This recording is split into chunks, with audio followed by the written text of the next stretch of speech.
그리고 이제 건설 업계에 대한 또 얘기를 좀 저희가 해보고 싶은데, 코로나19가 사실 뭐 2월부터 이제 시작이 돼서 계속 아직까지도 계속 장기화가 되고 있잖아요. 이게 잡히지가 않고 장기화가 되고 있는데, 건설 업계는 좀 이 재확산에 따른 우려가 좀 큰지 어떤지 이 전망이 좀 궁금한데 어떻게 보시나요? 사실 금년 상반기를 보게 되면 한국에서 완전히 문제가 생기는 산업 분야들이 있습니다. 네. 다들 아시는 여행, 관광 이런 데는 심각하죠. 네.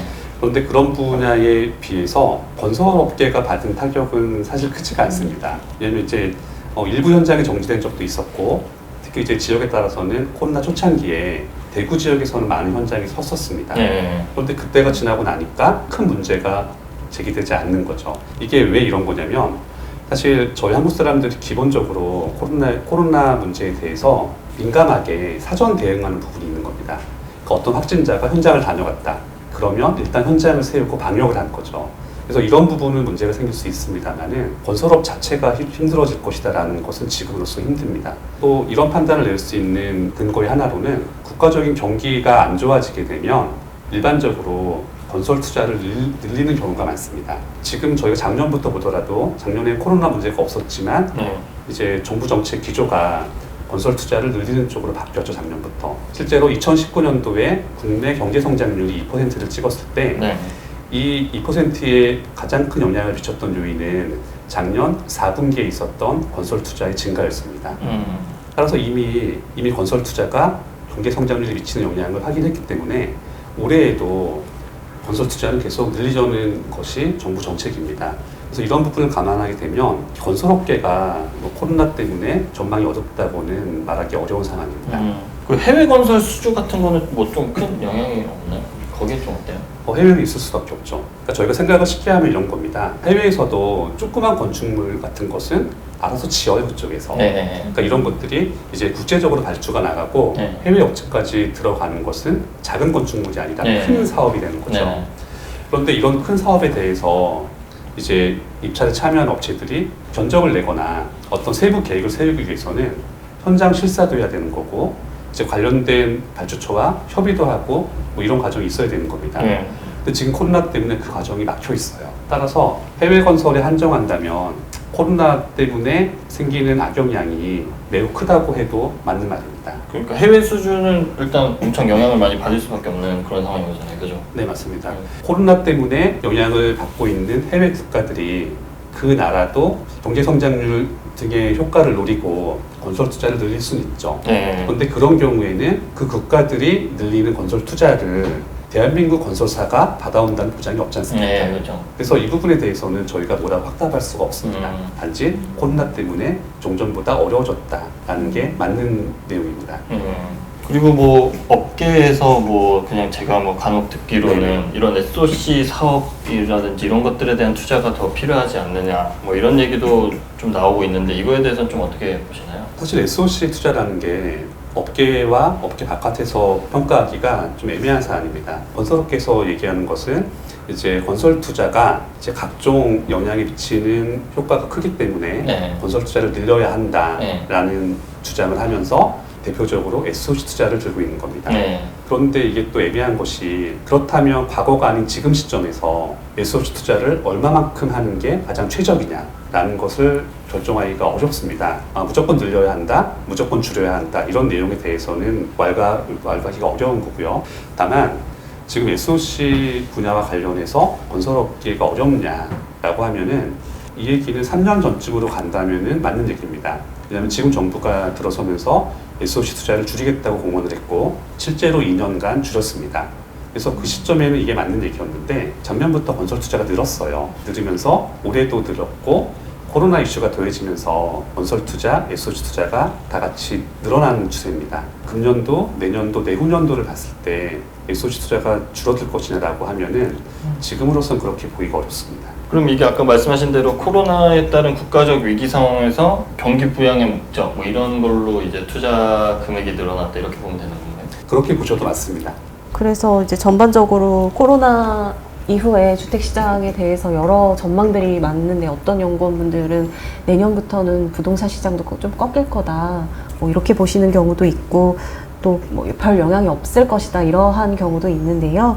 연구원님은 이제 주택시장이 어떻게 변화할 것으로 예상하시는지 또 그리고 주거 선호도도 어떻게 변화할 것인지 이에 대해서 대응책은 또 어떻게 보시는지 네, 궁금합니다. 사실 큰 변화가 없을 것 같습니다. 아. 네, 왜냐하면 코로나 자체가 돌발 변수이기 때문에 이건 간단하죠. 치료제가 나오느냐 안 나오느냐 얘기입니다. 치료제가 나오면은 해소되는 돌발 변수인 거죠. 그런데 저희가 이미 상반기를 봤을 때 대구 지역을 중심으로 해서 코로나 위기가 엄청나게 심해지면서 주택 매매가 거의 중지가 됐죠. 왜냐하면 불안하니까 굳이 지금 시점에서 집을 보러 다니기도 싫고 보여주기도 싫은 거였습니다. 그래서 대구 지역에서 급매물들이 나왔는데 급매물들이 나오자마자 다 소진됐습니다. 이미 우리가 이걸 봤기 때문에 사람들이 집값이 내릴 거라고 생각하지 않는 거죠.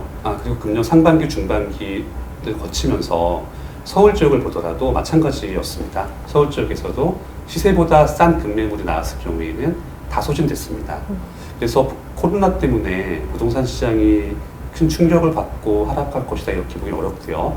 단지 코로나가 재창궐했을 경우에 그 시기 한정에서는 거래가 줄어드는 게 맞습니다. 딱 그 정도 역한 거죠. 그리고 앞으로 선호도가 바뀔 것이냐 그 부분도 보기가 어려운 것이 그 일각에서는 코로나가 확산된 이후에 각 기업체들이 재택근무를 하고 이런 것들이 주택 수요나 주택 유형의 선호도 같은 것에 영향을 미치지 않겠느냐라는 내용들이 있는데 이게 영향을 미치기 어렵습니다.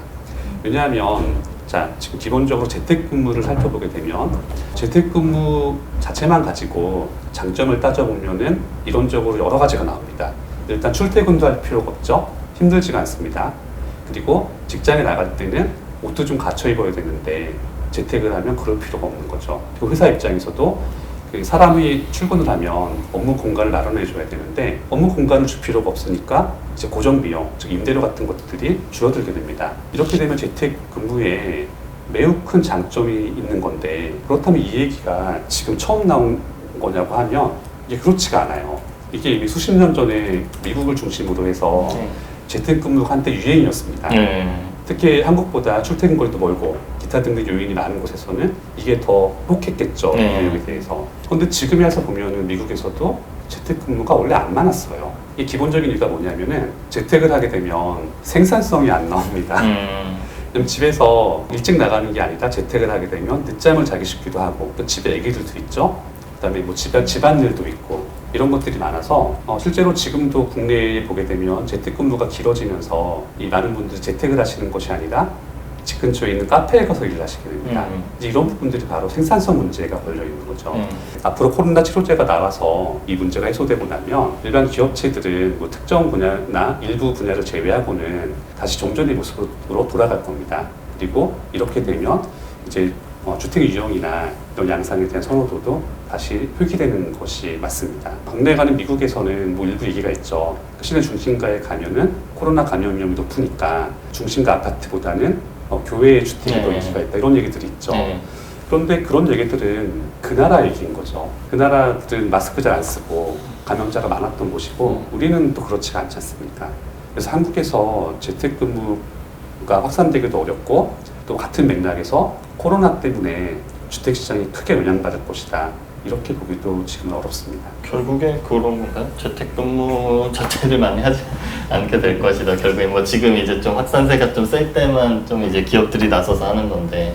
그렇죠. 그리고 이제 기업 입장에서는 확실히 이런 게 없을 수가 없죠. 어떤 기업이든 어떤 분야든지 도덕적 K라는 게 있습니다. 모럴 해저드가 있죠. 그런데 기업에서 생산성을 높이기 위해서는 기본적으로 이런 부분을 줄여줘야 되는데 이걸 줄이는 가장 확실한 방법은 출근을 시켜서 감시 감독을 하는 거죠. 제가 경영자라도 그렇게 할 겁니다. 이제 뭐 코로나가 확산이 되면 이제 대형 평형에 대한 선호도가 높아진다거나 예를 들면 뭐 이제 본인이 업무할 수 있는 여건이 좀 내 집 안에 갖춰져야 되니까 뭐 그런 다시 대형 평형이 뜰 것이다 뭐 이런 얘기도 있고 그리고 아까 그 뉴욕을 얘기했듯이 조금 시내 중심지가 아닌 뭐 공원이라든지 숲이 있는 그런 지역의 선호도가 좀 더 올라갈 수 있다. 그리고 학군도 어떻게 보면은 정말 나중에 정말 뭐 한 10년 있다가는 학군의 의미가 지금보다 확실히 퇴색하지 않을까 이런 얘기도 있는데 그거에 대해서도 조금 지금 말씀하신 그런 사안들은 이론적으로 그럴 수 있는 내용들입니다. 이론적으로는. 근데 실제랑은 또 안 맞아요. 왜냐하면 우리가 이렇게 말하죠. 집하고 차는 거거익선이다. 네. 크면 클수록 좋은 거예요, 네. 집은. 거거익선. 네. 그러니까 일각에서는 뭐 이렇게 아파트가 크면 청소하기 힘들다 뭐 이런 얘기도 하지만 네. 관리하기 어렵고. 사실 대부분의 사람들은 비싸서 못 들어가는 거지 이게 청소하기 힘들어서 못 들어가는 게 아니에요.